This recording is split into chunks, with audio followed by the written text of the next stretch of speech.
You searched how to buy shares of Trufin Plc, so here's a short walkthrough. Trufin Plc is listed on the LSE PLC under ticker TRU.L and operates in the UK financial services sector. This is educational and not financial advice. To buy shares, you need a brokerage account, and we'll use eToro as an example to show the steps. After registering, you'll need to verify your account, usually by uploading an ID, and add funds before you can place orders. Use the platform search bar and type the ticker TRU.L to find the correct listing. Make sure the search result matches Trufin Plc and is listed on the London Stock Exchange.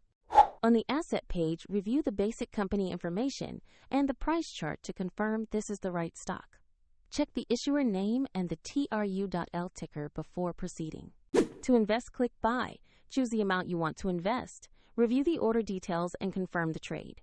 If the market is closed, the platform will schedule the order or notify you, and if you lack sufficient funds, you'll be prompted to add them before the purchase is completed. Your new position will appear in your portfolio once the trade executes. For the example link, see the description below for the broker used in this walkthrough.